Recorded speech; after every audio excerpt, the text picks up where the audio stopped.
Hukama itu orang-orang yang bijak. Ahli hikmah yang dimaksud ini kadang-kadang kita nih umat Islam ini salah mengartikan. Yang disebut ahli hikmah itu dukun. Mau kemana Pak? Mau ke ahli hikmah? Ngapain? Biar jualan lancar. Itu mah dukun. Lalu siapa ahli hikmah? Yang dimaksud ahli hikmah adalah al-alimina bizatillahi ta'ala al-musibina fi aqwalihim wa af'alihim. Orang yang kenal dengan Allah, yang sama ucapannya dengan perbuatannya, itu ahli hikmah. Orang yang sudah makrifat kepada Allah, mengenal kepada Allah secara batin, walaupun di luarnya manusia biasa, tetapi hatinya dia itu sesungguhnya sangat dekat dengan Allah Subhanahu wa ta'ala. Orang apabila hatinya sudah ada kedekatan dengan Allah, maka musibina fi aqwalihim wa af'alihim, akan sama yang dia ucapkan dengan yang ia lakukan, karena lahirnya dari hati mereka. Itu ahli hikmah. Pada pengajian sebelumnya disebutkan, kalau kita bertemu dengan orang yang kenal dengan Allah, akan terpancar dari hatinya, memancar ke hati kita, sehingga kita pun terbawa, tertaut mengingat Allah Subhanahu wa ta'ala. Makanya kita kudu sering dikir. Dikir itu mengajar diri agar di hati kita itu ada nama siapa? Allah. Makanya dikencengin dikir. La illallah. La illallah. Kalau diibaratkan begini, kenapa sih mesti kenceng gitu ya? Kan hati manusia itu kalau kelas-kelas kita nih ibarat batu yang keras. Betul. Bahkan dalam hadis kerasnya hati manusia itu melebihi batu hitam. Makanya digebukin tuh. Batu kalau pengen hancur, pengen lebur, harus dibagaimana? Gebukin. Pakai palu yang gede. Hati kita yang dangkal, sulit diajak istighfar, susah dibawa tobat, kaku diajak bener, gebukin tuh. Pakai la ilaha illallah, la ilaha illallah. Itu lagi makhluk hati yang sedang kekerasan, yang sedang keras, dipukul sekencang-kencangnya. Makanya begitu kalimat Allahnya illallah kesini kan, ke hati. Tujuannya menghantam apa tuh? Menghantam hati yang keras, supaya hancur yang kerasnya, kemudian lebur dan tertanam asma Allah, nama Allah dalam setiap napasnya. Diulangi bahwa ahli hikmah itu adalah mereka al-alimina bizatillah, yang tahu tentang zat Allah, kemudian musibina fi aqwalihim wa af'alihim, sama ucapannya dengan perbuatannya, artinya baik. Fa inna Allah ta'ala yuhyil qalbal mayyita binuril hikmah, karena Allah Subhanahu wa ta'ala akan menghidupkan kembali hati yang sudah mati binuril hikmah, dengan cahaya hikmah.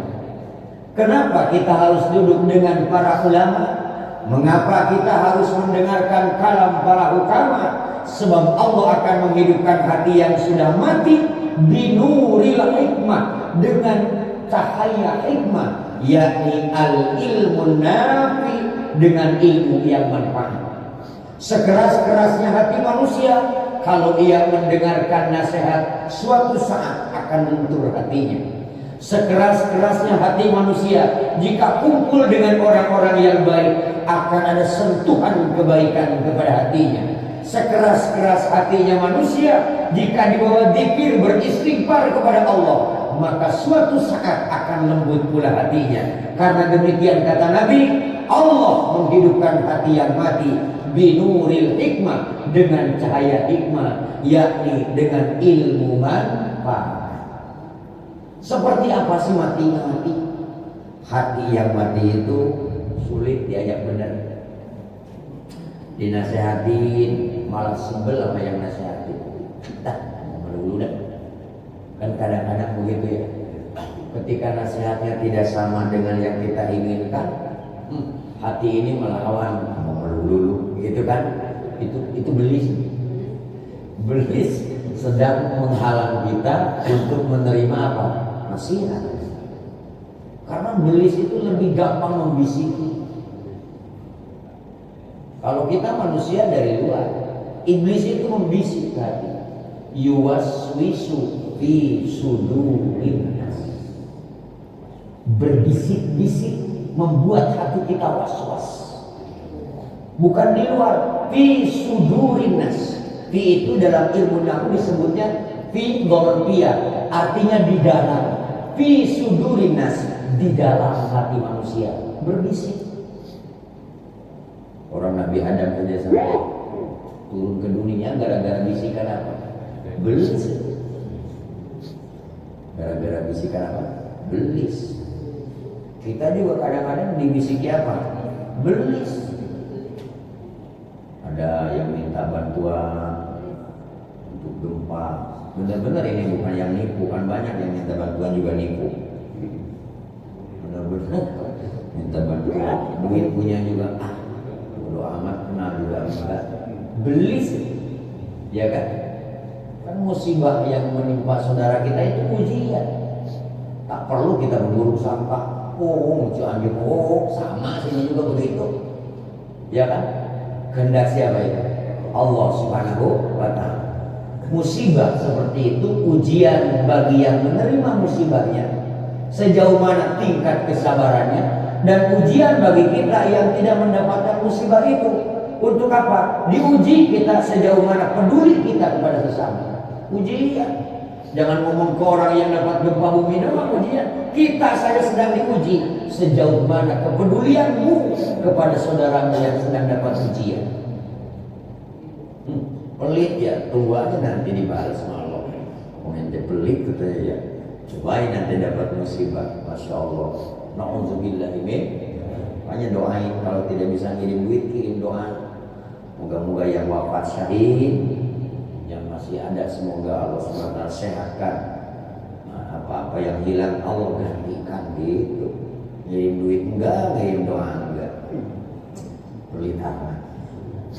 Ulangi, bahwa hati yang mati itu bisa dihidupkan kembali binuril hikmah. Kama yuhyil ardhal mayyita bima'il maqari. Sebagaimana Allah menghidupkan bumi yang mati karena kekeringan bima'il maqari, dengan air hujan. Ketika kemarau panjang, sawah-sawah kering, kebun-kebun kering, rumput-rumput mati. Begitu turun hujan, rumputnya kembali hijau, pohon-pohon menjadi hijau. Seperti itulah kalau kita setiap hari tidak menemukan nasihat agama, tidak bertemu dengan ulama, maka akan semakin kering hati kita dan hanya akan bisa tumbuh kembali, hidup kembali binuril hikmah ketika kita disiram dengan ilmu yang manfaat. Mudah-mudahan kita termasuk orang-orang pengikut para ulama, agar tidak mati hatinya. Badannya hidup, hatinya mati. Lihat orang lain kesulitan, nggak pernah ibadah, mati tuh. Pintu masjid nggak pernah dikunci, nggak pernah, pengen mati tuh hari. Dengar adaan, kayak dengar pengeret, nggak ada hikmah-hikmah. Dengar baca Quran, nggak ada hati tersentuh-sentuhnya, mati tuh hati itu. Jadi ya hidup padahal apa? Mati. Nah, ketika disirami dengan ilmu-ilmu agama, dengan nasihat-nasihat para ahli hikmah, maka hati yang mati itu akan kembali hidup. Wa fi riwayat Tabrani an Abi Hanifah, dan dalam sebuah riwayat Imam Tabrani dari Abu Hanifah radhiyallahu anhu, jalisul kubara'a wasailul ulama'a wa khaliqul hukama. Yang pertama, jalisul kubaro, duduklah engkau dengan orang-orang besar. Walaupun kita orang kecil, kalau gaulnya sama orang besar suka ikut gede kan ya. Paling tidak disebut orang dekatnya, ya kan? Bukan anggota DPR, tapi asistennya dia sama dapat penghormatan. Malah berkat belum nyampe ke orang besarnya, asisten udah lebih duluan. Duduklah dengan orang-orang besar, karena dari orang-orang besar itulah akan keluar ide-ide, akan keluar pemikiran, akan keluar solusi. Duduklah dengan mereka. Lumayan lah duduk sama orang gede, kan kita nggak beli rokok. Itulah yang paling gampang ya, nggak beli rokok, nebeng. Kalau orang gede yang nebeng kan malu, tapi kalau kita orang kecil nebeng orang gede, mendingan aja lah, ya kan? Duduklah dengan orang besar. Apa sih kubaro? Nanti dijelasin apa itu kubaro. Orang besar itu apa? Wasailul ulama, dan bertanyalah kepada ulama. Jadi kalau bertanya tentang agama, tentu harus kepada ahlinya. Siapa itu ahlinya? Ulama.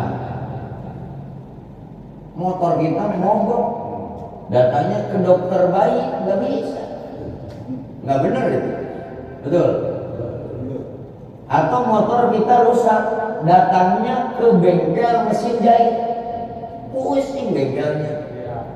Kalaupun menjawab, mungkin tidak nyambung atau tidak tepat.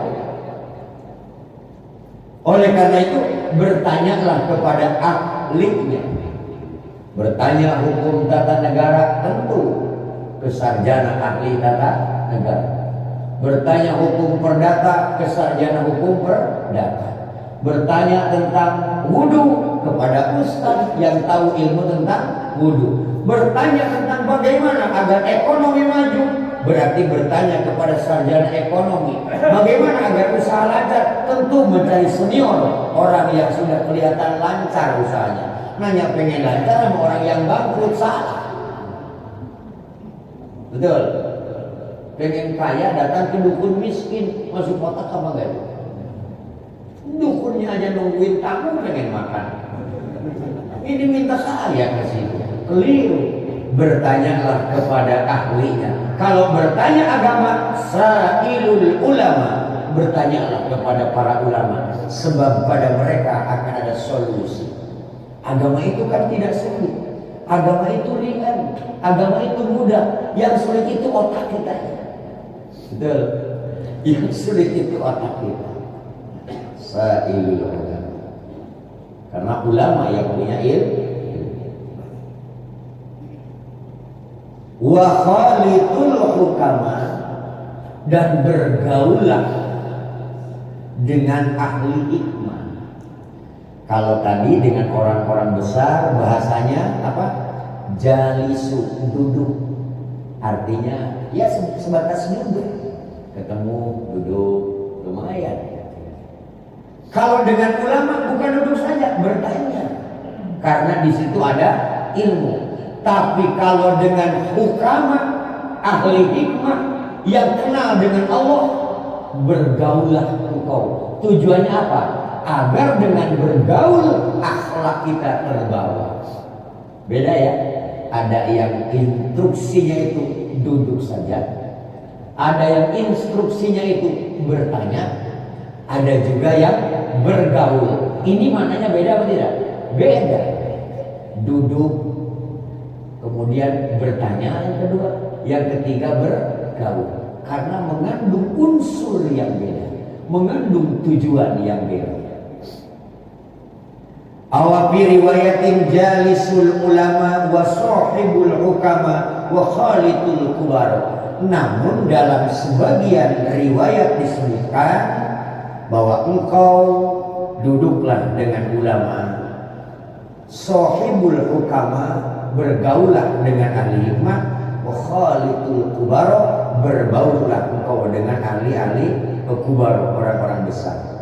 Fa innal ulama salah satu aqsamin, al ulama bi ahkamillahi ta'ala wa huwa ashabul fatwa, wal ulama bi dzatillahi faqat wa hum al-hukama fi mudakhilatihim hadi tahdibun lil akhlaq li'annahum asraqat qulubahum bi ma'rifatillah wa asraqat asrarhum bi anwari jalalillah. Ulama itu sebetulnya dibagi tiga paling tidak. Yang pertama ada yang disebut ulama ahkamillah. Dia mengetahui tentang hukum-hukum Allah. Segala hukum, ubudiyah, hukum munakahah, hukum jinayah, macam-macam.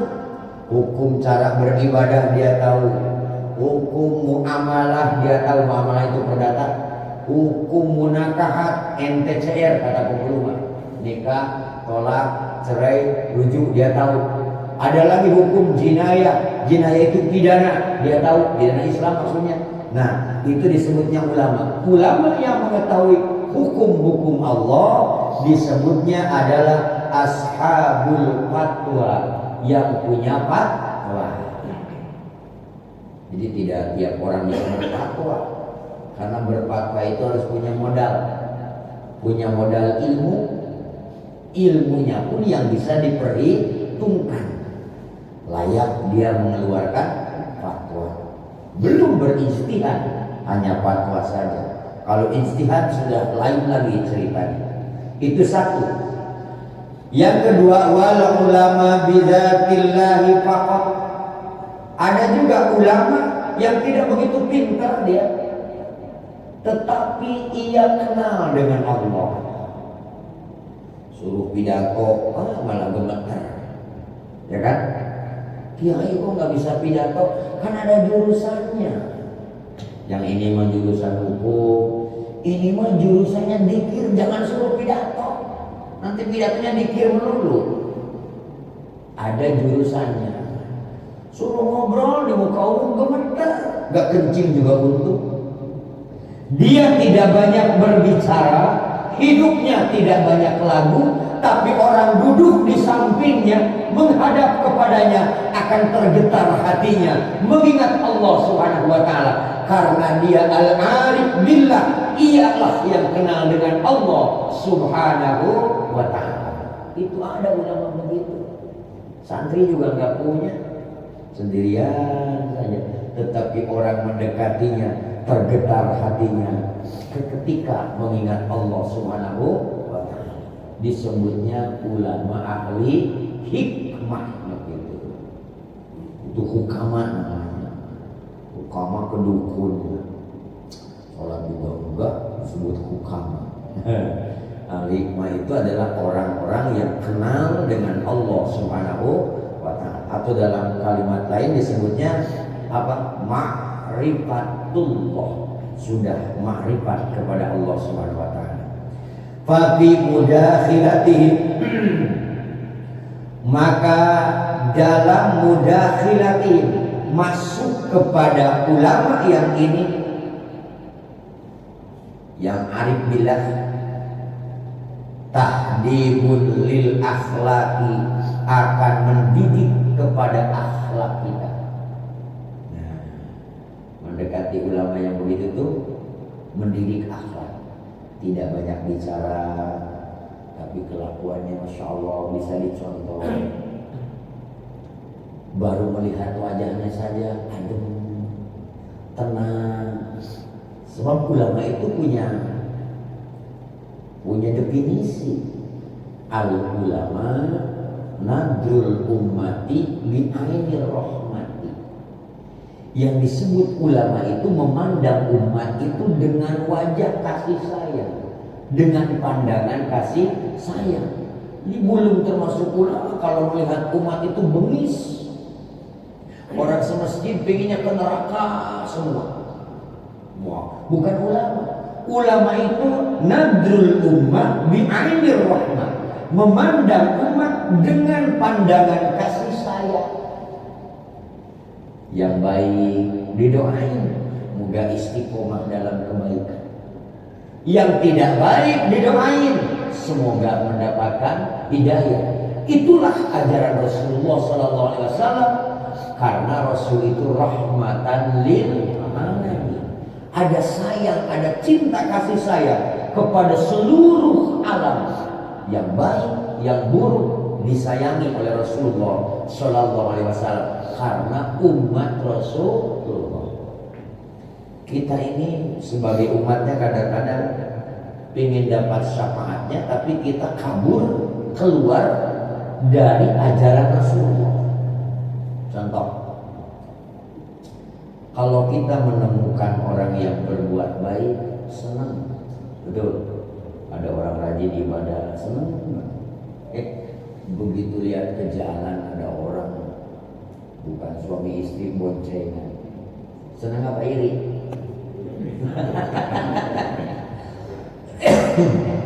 Doanya buruk nggak boleh. Duh, itu bukan suami istri boncengan. Di pikiran kita udah kotor aja.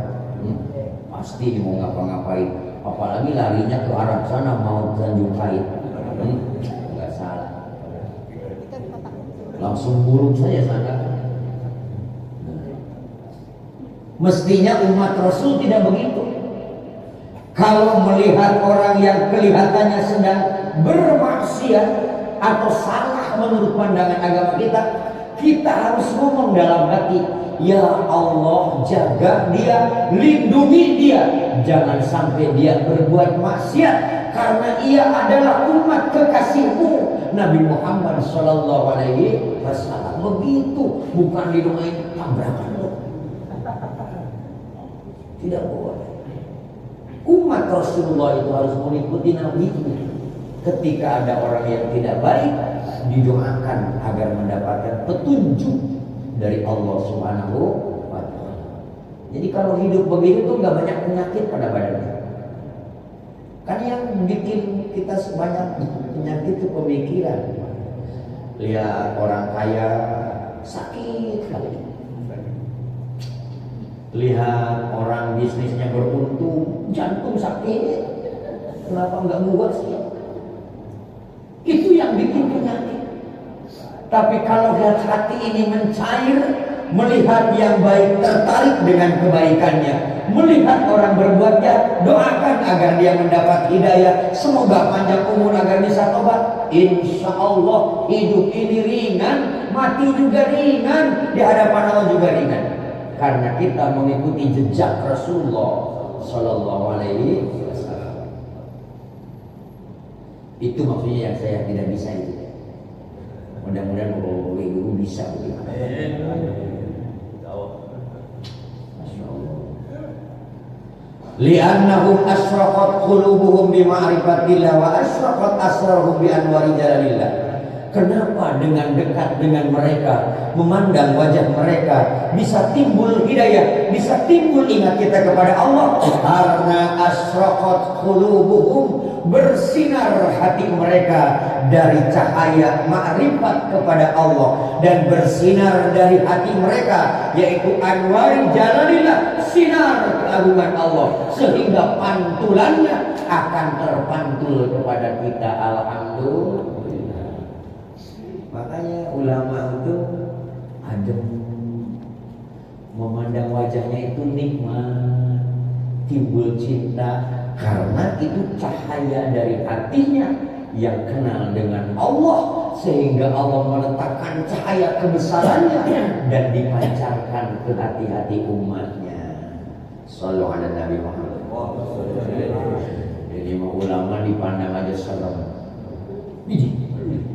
Ya kan, kayak mau ngintip kali, nggak boleh gitu ya, nggak boleh. Seperti Rasulullah, makanya Rasul itu setiap hari umatnya itu sahabat kangen, ingin bertemu saja, karena wajahnya itu bersinar, wajahnya itu penuh kasih sayang, wajahnya itu penuh senyuman.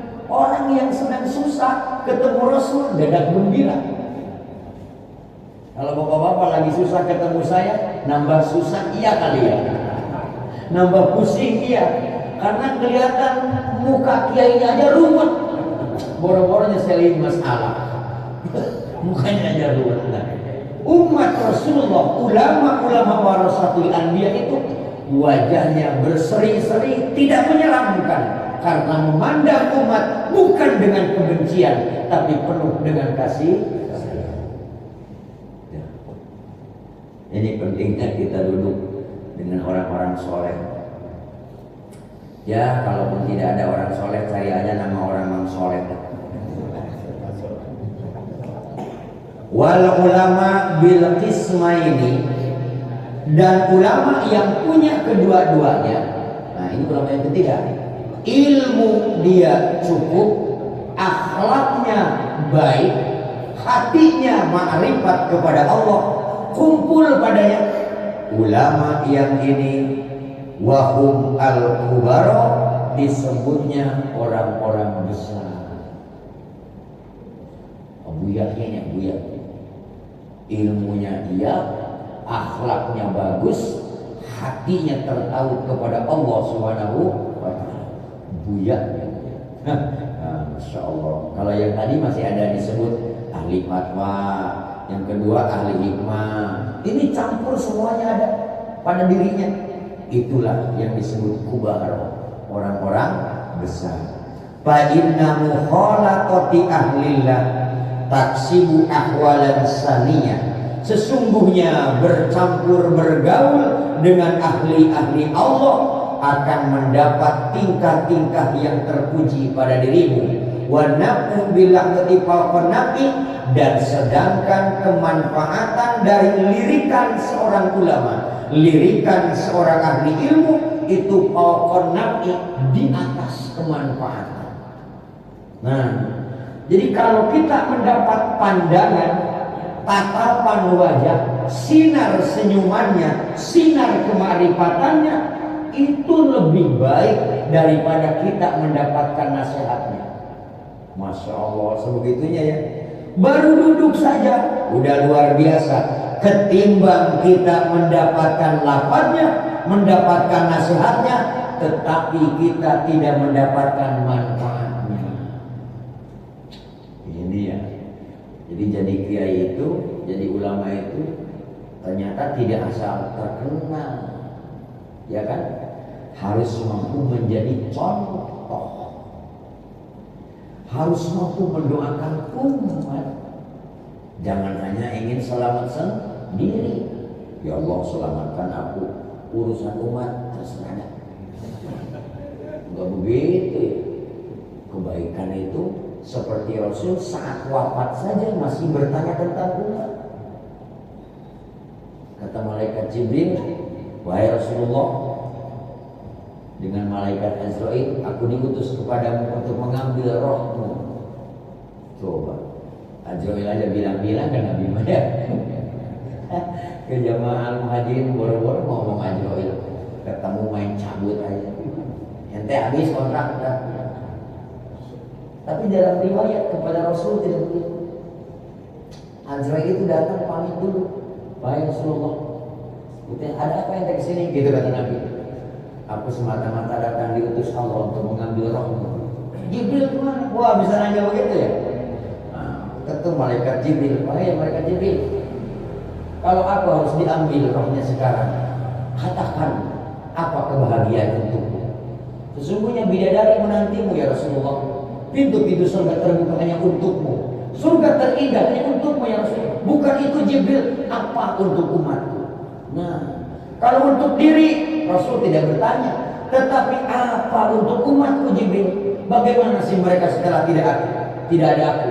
Malaikat Jibril menjawab, tidak satu umat pun masuk ke surga sebelum umatmu semua masuk ke mana? Surga. Itulah Rasulullah Sallallahu Alaihi Wasallam. Ketika perang Khandaq, membuat Khandaq itu Parigian, solokan dalam lah itu, untuk menghalang biar tidak ada musuh. Prasmanan di rumah siapa? Ja'far ya. Kalau sekarang kan saya sama Pak Ustadz, Pak Ketua, kalau prasmanan kita dulu kan, jamaah belakangan. Kiai luar ya, gimana ya? Jamaah belakangan. Rasul prasmanan pada saat bikin Khandaq, Rasul yang belakangan. Umat duluan, biar umat kebagian semuanya. Baru nanti di belakang siapa? Rasulullah Sallallahu Alaihi Wasallam. Tapi kayaknya kalau saya belakangan habis sama bapak. Artinya apa? Ketika ada persoalan yang rumit, Rasul lebih dulu Tapi ketika ada suatu kenikmatan, Rasul belakangan. Dalam arti saking cintanya kepada umat Rasulullah Sallallahu Alaihi Wasallam. Ini yang harus kita tiru. Ini yang harus kita miliki sebagai umat Rasulullah Sallallahu Alaihi Wasallam. Mendahulukan kepentingan orang banyak daripada kepentingan pribadi atau golongan. Nah, makanya bertemu dengan mereka orang-orang soleh, orang-orang yang kenal dengan Allah, menatap wajah mereka itu akan lebih bermanfaat daripada mendapatkan nasihat, tetapi kita tidak pernah mendapatkan contoh dari mereka. Wa kana Sahrawardi yatufu fi ba'dil masjidil khayti. Suatu saat Syekh Sahrawardi keliling di sebuah masjid, keliling. Ada bunyi nih. Kita mau sholat isya dulu terus mati. Apa ngaji dulu nih? Nggak pernah isya ini ya. Mestinya mah sebulan sekali mah isya gitu. Sholat suruh. Syekh Sahrawardi berkeliling di sebuah masjid. Kemudian ditanya, "Wahai Syekh, engkau di sini lagi ngapain keliling-keliling dulu?" Kayak jemaah umroh di mulai keliling nyari buat belanja lagi. Beli apa di mana? Keliling, senangnya keliling gitu. Keliling. Kalau bukan itikaf, keliling.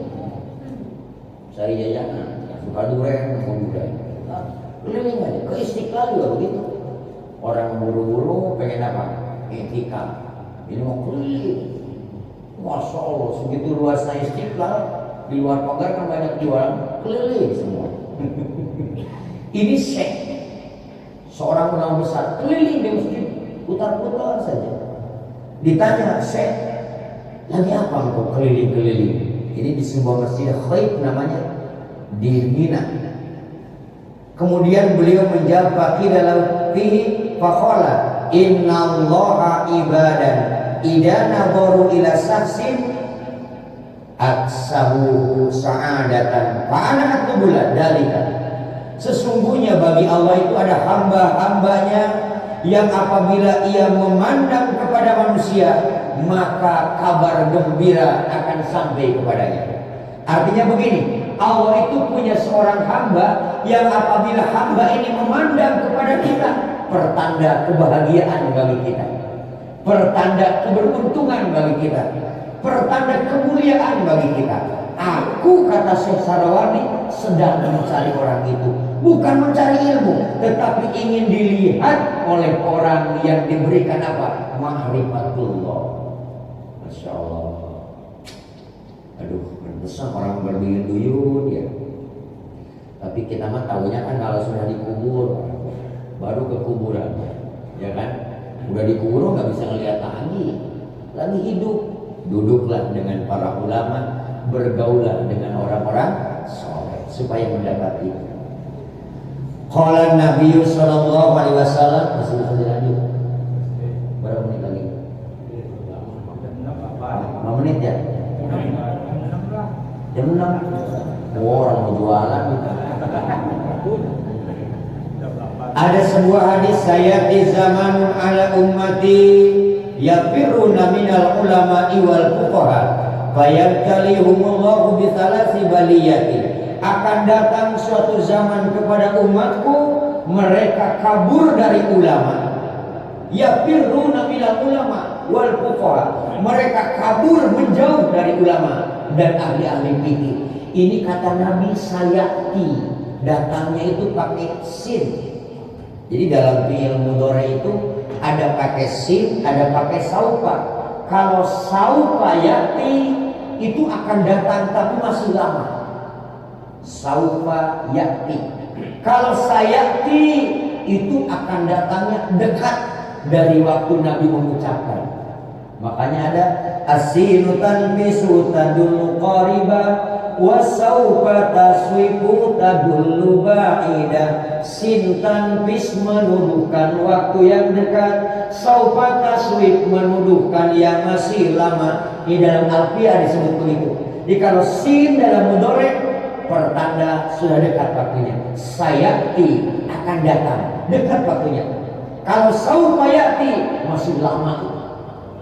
Nah, entar gitu, masih entar saufa namanya. Kata Nabi akan datang suatu zaman kepada umatku, pakai sini. Sayati artinya dekat. Dari waktu Nabi mengucapkan dengan kejadian itu. Suatu waktu yang dimana umat kabur, lari dari ulama dan fuqaha. Mereka sudah tidak mengacu lagi kepada ulama dan ahli fikih. Jauh, bukan jauh rumahnya, hatinya jauh. Hatinya jauh dengan ulama, hatinya jauh dengan fuqaha. Hatinya tidak tertaut ke ulama, tidak bergaul dengan cara-cara pergaulan para ulama. Dan mereka tidak beribadah sebagaimana ibadahnya ahli fikih. Artinya ibadahnya tidak memakai konsep fikih, tidak memakai ilmu fikih, dan mereka tidak bertanya kepada ahlinya, padahal mereka tidak tahu yang sesungguhnya. Itu disebutnya yafirruna minal ulama wal fuqaha. Mereka menjauh dari ulama dan fuqaha. Fayabtalihimullahu bithalati baliyatin. Jika umat sudah seperti itu, maka Allah akan memberikan 3 bencana, 3 balai. Nauzubillah. Apa yang pertama?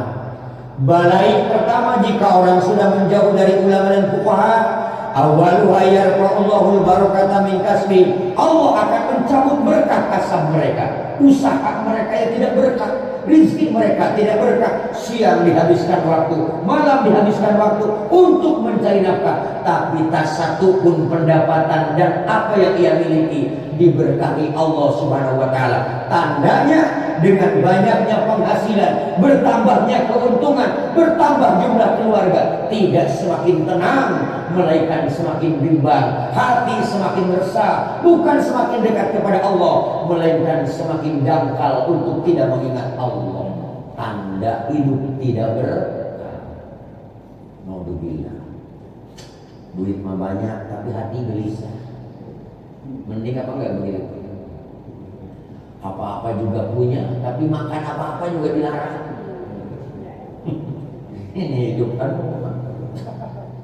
Udah umur saya ini udah mulai banyak larangan. Kiai daun singkong berhenti. Kenapa? Takut nanti asam lambung. Jangan ngopi. Sejak kecil gua ada yang larang ngopi, begitu tua dilarang-larang. Ya kan? Justru berhenti ngopi bisa mati.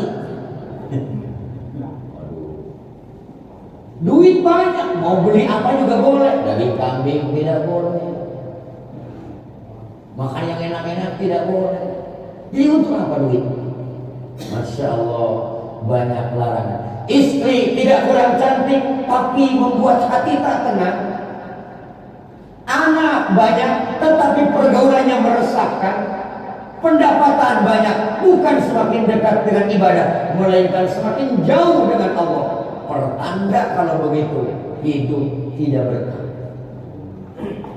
Mungkin kurang dekat dengan ulama. Nauzubillah min. Yang pertama, 2 menit lagi. Kan 5 menit lagi. Wasaniyatu yusallitullahu ta'ala 'alai sultanan dzaliman. Dan yang kedua, Allah akan menguji mereka, diberikan pemimpin yang zalim, pemimpin yang tidak berpihak kepada rakyatnya, pemimpin yang membiasakan rakyatnya. Mengapa begitu? Karena kalau di Indonesia apalagi masih akal banget nih. Mengapa ketika orang-orang jauh dengan ulama akan diberi pemimpin yang zalim? Karena orang-orang yang tidak suka dengan ulama pasti memilih calon pemimpinnya pun yang tidak suka dengan ulama. Masuk akal itu gampang. Gimana? Ini bukan kampanye, orang belum kampanye ini. Nanti 2024 baru. Bukan kampanye. Kalau muslim tentu kita ini suka ingin punya pemimpin apa? Muslim. Orang soleh ingin punya pemimpin soleh. Penjahat inginnya yang punya pemimpin apa? Penjahat. Begitu. Belis namanya. Wasalisatu, dan yang ketiga, balai terbesar kalau kita menjauh dari ulama, yakhrujuna minad dunya bighairi iman. Dikhawatirkan mati tidak membawa iman. Ya karena hidupnya juga sudah tidak terbimbing, ya kan? Hidupnya juga sudah tidak ditalkin. Talkin itu dibimbing, dikir tidak, ngaji tidak, mati juga udah gak urusan dia. Lain dengan yang hadir pengajian, minimal kurang dari 40 hari sudah ngaji lagi, berjamaah terus, nasihat dan lain. Setidaknya ada kekhawatiran wafat, takut tidak husnul khotimah atau takut su'ul khotimah. Makanya orang yang kabur dari ulama dikhawatirkan wafat dalam keadaan su'ul khotimah. Na'udzubillahi min dzalik. Itu aja barangkali. Insya Allah bulan depan kalau ada umur tinggal makalah ketiganya.